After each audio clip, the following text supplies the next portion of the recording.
Good morning and welcome to your Friday edition of Wasatch Weekends. I'm your host, Maddie Evans, and I cannot believe that we are this far into April. It is the 19th.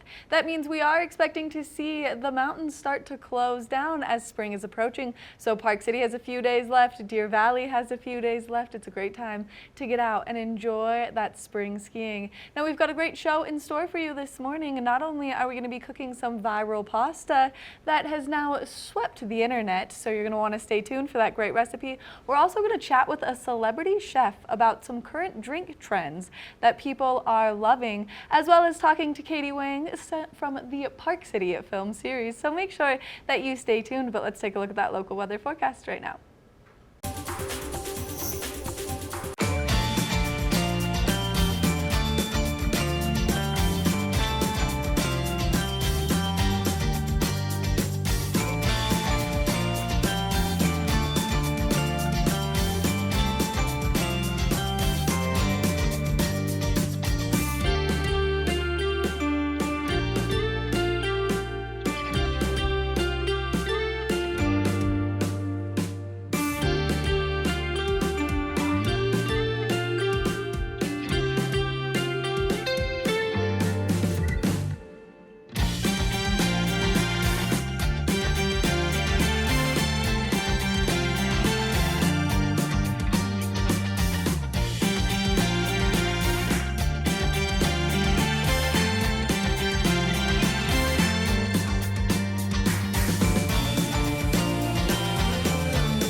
The perfect way to après a ski day is to go check out a fabulous movie, and you can do just that with the Park City film series. We had a chance to sit down and chat with Katie Wang about the great movie they got playing this weekend, so let's take a look.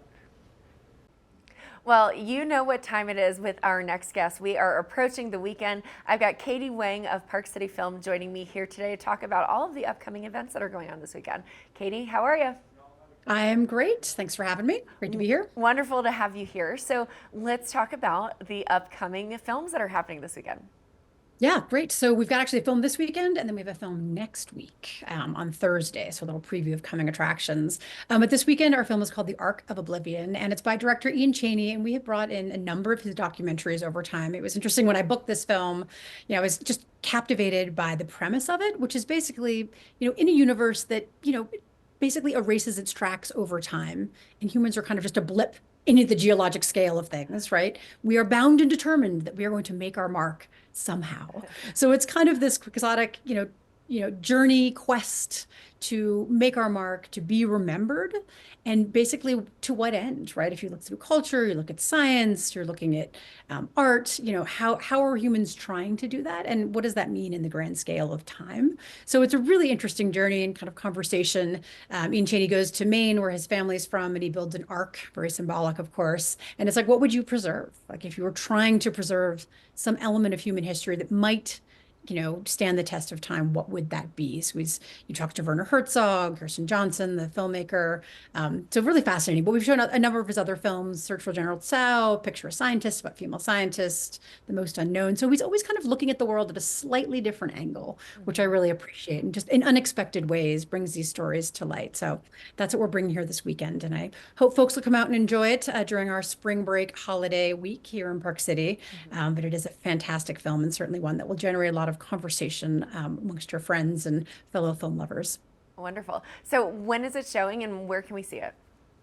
So Park City Film at the Jim Santee Auditorium, and it'll be Friday and Saturday at 7, and then again Sunday at 6. You can get tickets online at parkcityfilm.org, or we open the box office an hour before the posted showtime. So you can just roll on over and grab a ticket and get some popcorn if you just have a change of plans or spontaneously decide that you want to come see a film. We are there for you. Wonderful. And now we've got more upcoming throughout the week. So you're starting to increase the weeknight showtime or showing. So love this as we move into the summer season. So what's happening on Thursday? Yeah, so Thursday the 25th, we're showing a documentary short film. And I love the short film format because you can just pack a lot of information on that and then have time for a great conversation afterwards. So it's called In the Dirt, and it is about Scott Nineham, who's a former professional bicyclist, and he noticed on the Navajo reservation, which he lived near, that people kept donating all these bikes to the Navajo Nation and to the kids on the nation, but there was no way for them to maintain them. So they just ended up in this kind of mass graveyard of bicycles, right? And this enormous space, right? There was not one bicycle shop to be had. So we said, you know what, this needs to be fixed. I will start this bicycle shop so we can maintain these bikes and show people how to do it. But then what happened was this beautiful evolution, and he found other folks on the Navajo Nation who, were into mountain biking and, had kind of taken it up as a hobby. And now we're really excited to introduce the children, Navajo children to the sport, and just as a way to get outside and explore nature. And it's kind of the modern day horse, if you will, or just connects you to nature in a really interesting way.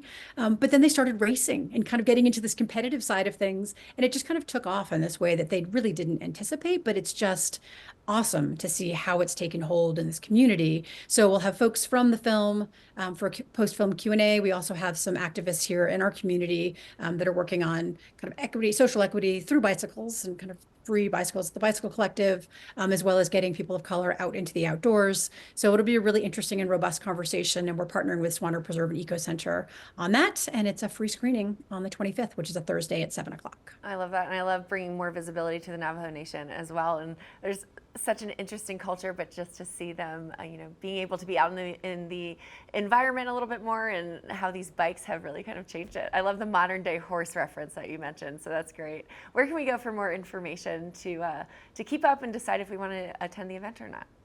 Okay, and you definitely know the answer is yes to that question. Do I want to go? Yes. Yeah. Answer's always yes. But it's parkcityfilm.org.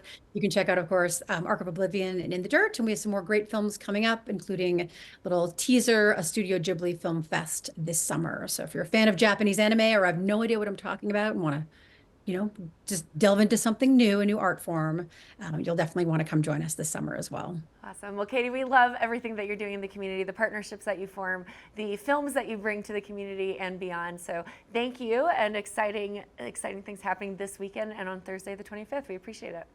Thank you so much for having me. Have a great weekend. You do the same. Now stay tuned. We've got a bit more on the show. We'll be right back after this.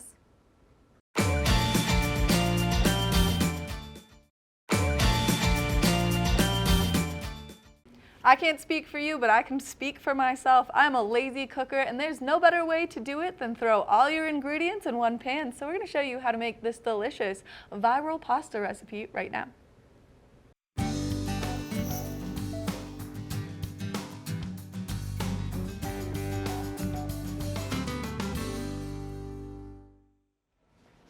Normally I'm standing here in the kitchen with a co-host, but no one is here today because we are making the most simple recipe, and I don't need anybody to help me with this one. So I'm making a bakeable pasta dish where everything cooks in the dish in the oven, so we don't have to have a separate pot for the pasta, and then we don't have to do the separate layering, which is really great. I know we always talk about ways to make things simple, especially during the week. Now this is a spaghetti version of lasagna is how I like to look at it. So very simple. We've got great ingredients. We've got pasta, cherry tomatoes, and then cottage cheese. So you're probably always looking for something that has a little bit more protein in it if you're anything like me. I try to add protein into everything that I do, especially while I'm cooking at home. So cottage cheese is really great for that, but it also gives a little bit of that creamy texture that you typically like when you are making a pasta dish. And then we've got spinach, salt and pepper, olive oil. So easy as pie, easy as pasta, as I'd like to call it. So we're gonna go ahead and get started. I've got baby spinach, so we just wanna make a bed of baby spinach. So, you can pull this open. It's always fun to open things on air. You never know if it's gonna open right away or not. But we've got just pasta, and all you're gonna do is layer this, even easier than making a lasagna. When you're making a lasagna, you have to go layer by layer and make sure that everything is mixed appropriately. So we have our spinach here. This is freshly washed spinach. So we're just gonna layer it into the dish and make a nice bed of spinach. And my opinion, you can never have too much spinach because it really cooks and wilts down so much when you are making it. You can have half a bag of spinach and it only gives you about a little tiny handful. So we're gonna go ahead and just make this a really great layer here. Because spinach is filled with so many incredible vitamins. It's so good for you. It never hurts to have too much spinach here. And it's just pretty. It gives a really pretty color. So we've got our bed of spinach rolling here. And then as always, you can put whatever spices that you want to. We're gonna keep it simple today with just salt and pepper, but you can add garlic. You can put whole garlic cloves into this if you wanted to. You can do garlic powder, Italian seasoning, parsley, whatever it is. So the next part, we're adding our spaghetti. So it really doesn't matter if it's broken or not because you're just gonna eat it and cut it anyways. So if your spaghetti's broken, it's okay, you just kind of layer it in here. And we've got about 2 pounds of spaghetti here. Now you can do exact measurements on this recipe, but for me, during the week, if I'm in a hurry, I just want something where I can throw it together, and that's exactly what this recipe is. So we've got our pasta here. I don't want to break it. Not yet, at least. It looks too pretty in its whole form. So we've got this pasta here. And we're just gonna layer it on top, just like that. There we go. It's looking great. We try all kinds of fun, delicious things for breakfast here on the show, and today it's gonna be pasta. So layering all that pasta in there, and it's okay if it's kind of filling up to the top. The spinach will wilt down. The pasta, depending on how much pasta you want to make.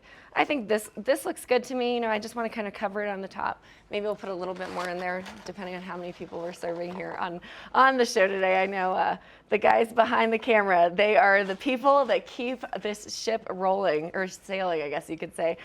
They always have opinions on the recipes we do afterwards, so it's lots of fun. It's always fun when I get my director, Nick, when he says he likes the recipe, that I've done well for the day. So we're gonna add our cherry tomatoes into this pasta dish as well. And you can put as much or as little as you like. I'm not a huge tomato person, but I do like it when it's cooked into, when they cook down and they wilt down into the, it's always fun to take them out of this container when they wilt down into the mix, and we'll stir everything together once it's baked. So that's gonna make it a really delicious and flavorful recipe. So we've got these tomatoes here. I'm just gonna go ahead and put them all in because why not, right? Tomatoes add a little bit of acidity to the dish. We'll be adding the cottage cheese, which makes it very creamy. So we're adding all of this here. So our tomatoes are gonna get spread into this, and once it all bakes together, we'll just kind of stir it together. Now we've got our olive oil, but first we want to add cottage cheese. Now this one, you can do it if you were to measure it by grams, you'd probably do about 120 grams of cottage cheese. But again, if you don't want to be specific, you don't have to be specific, and you can just kind of put it on there. So we're going to do, I think I'm personally probably going to do about a half a cup of cottage cheese as well. So grabbing that half cup, here we go. We're just gonna scoop it out and put it into just right on top. It's a little bit more than a half cup, but that's okay. We're just gonna put it right on top there. And again, this is a recipe where you can measure it out as much or as little as you want to. The more cottage cheese that I put on here, the more creamy it's going to be. So I'm not opposed to it. Who doesn't like a nice, cheesy, creamy cottage cheese recipe? So always fun. I'm one of those cooks sometimes where I'm in the kitchen. Sometimes I clean up after myself as I go, and sometimes I'm just throwing it all in there. So we're gonna go ahead and clean up a little bit as we're getting this done. Now the next part is we've got some olive oil. So you can kind of drizzle this over the dish here, the Pyrex. So we'll just drizzle a little bit of olive oil. As you can see, I like olive oil. I love the flavor that it has. And you can't do too much in this. It adds a little bit of richness to the cottage cheese mix. It helps it blend together and just taste really delicious and just hearty, a little bit more velvety because you've got that nice rich olive oil taste, which to me signifies Italian cooking for sure. Now, we've got a little bit of pepper, so we're gonna go ahead and put some of that on here. Oh, sorry, a little bit of salt. There we go, and then the last piece we're gonna pour some water in it, and this is what's going to make the pasta, the spinach, and everything kind of bake together. So this is the secret ingredient.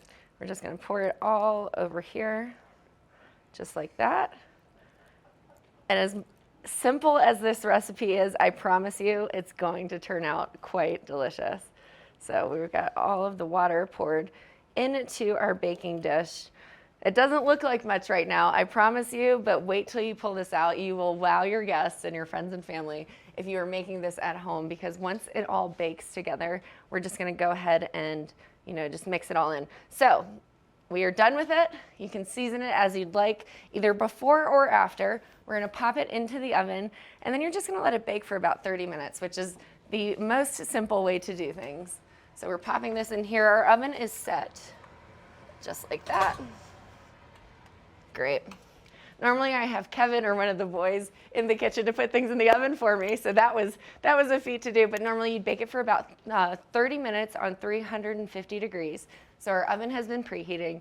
We're just gonna let it bake, let it simmer. It's gonna be delicious with the protein-packed cottage cheese, plus the noodles that are just in there dry, and then they'll just cook in that water that we just bathed it in. So all of that coming up, we'll show you at the end of the show what it's going to look like right after this quick break, but we've got a lot more in our show after this. Well, welcome back. We are here in the kitchen because I'm going to show you this incredible pasta dish. It smells so good. So we added some additional seasoning to it with some salt, a little bit of pepper, and some garlic powder, and I can smell the garlic. Oh my gosh, it smells like garlic bread, or I'm sitting in my Italian grandma's kitchen. So let me pull this out of the oven. We'll take a look at it. It's gonna be delicious.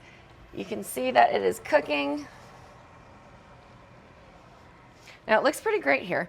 Everything is melted together. Now it's a little bit al dente, and you can leave it in a little bit longer if you wanted to. We're just gonna go ahead and stir it all up and make it nice and together. We could probably cook it actually a little bit longer just to make sure that those tomatoes really melt in, but it looks great. You know, smells great. We're gonna keep it going. We're just gonna let it cook a little bit longer, and you can just kind of check it there, but it looks really great. As we're started, we just need a few more minutes in the oven. So I'm gonna go ahead and pop this right back in the oven because man, my Italian grandma is gonna be proud of me here.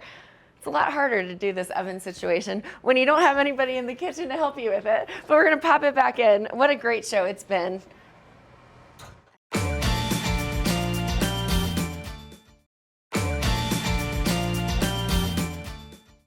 That pasta looks delicious. Now, what's going to go better with pasta than a great beverage? We've had a chance to sit down with a celebrity chef and get all of the latest beverage trends. So let's take a look at what you should pair with your pasta.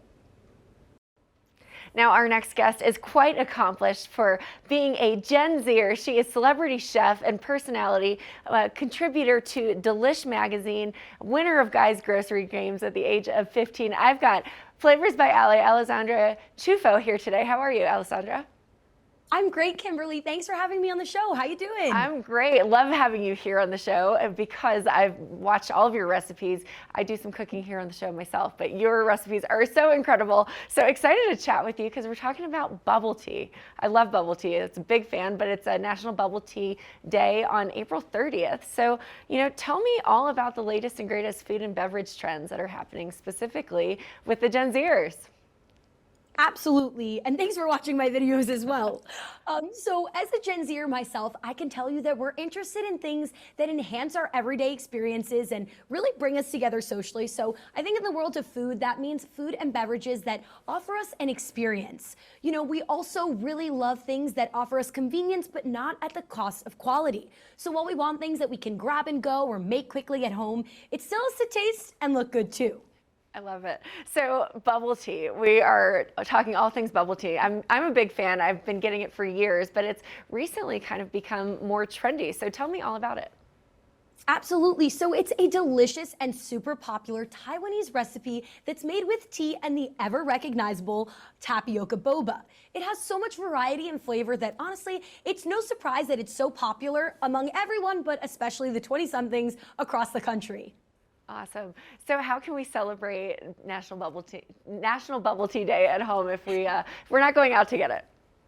Absolutely. So if you don't have a boba shop or don't have the time to get there, there are now amazing brands such as Joyba that have ready-to-drink bubble tea. It has the traditional lid and straw, no boba shop required. They have 6 great flavors, all made with brew tea infused with vibrant fruit flavors. And of course, the popping boba, which makes it more than just a thirst-quenching drink, but literally adds a little pop of joy into your day, which I love and really speaks to that testament of wanting an experience when we eat and drink things beyond just, you know, satisfying our thirst or hunger.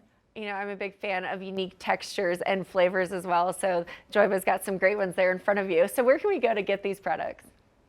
Absolutely. So you can find these at, you know, retailers nationwide such as Target, Costco, Walmart, and more. And because of National Boba Tea Day, they're actually rolling out some pretty great deals as well. So I think there's $2 off of the 4-pack at Target, and Walmart's rolling back the prices. So definitely be sure to check it out and, you know, pick up a pack or two and celebrate. Awesome. Well, where can we go for more information if we want to follow along with you? Any more of the fun recipes that you're creating? You know, I'm definitely going to try some of them, by the way. And where can we get more information on bubble tea? Absolutely. So for more information on me, you can find that at Flavors by Ale across socials. But to learn more about Joyba and bubble tea, head to joyba.com. And on the website, you'll also be able to learn about their recent partnership with Lady Gaga's Born This Way Foundation. So mental health is one of the key issues that's facing Gen Z and the younger generations. And last year, they launched the Real Tea, Real Talk campaign that works at giving young adults the tools that they need to help navigate their own mental health and help others as well. So on the website, I earned the Be There certificate, which is a free online mental health course. So head to joyba.com to learn more about all of that. Awesome. Real tea, real talk. That's so important. And I love Gen Z is all about the hanging out and the hanging out with a mission. So I love that, that there's that initiative there as well. Well, thank you so much for joining us. And we appreciate you and for sharing some information about National Bubble Tea and beyond. Thank you so much, Kimberly. Have a great rest of your day. You do the same. Now stay tuned. We've got a bit more with the close of our show. We'll be right back after this.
Thank you so much for tuning into your Friday edition of Wasatch Weekends. Make sure that you get out there, you enjoy the final few days up on Park City Mountain. They are closing on Monday, and then you make your way up to Deer Valley and you enjoy what they have to offer for some spring skiing conditions because they are closing on Sunday, so just a couple days away. Make sure that you tune in tomorrow. We'll be here with another great edition of Wasatch Weekends.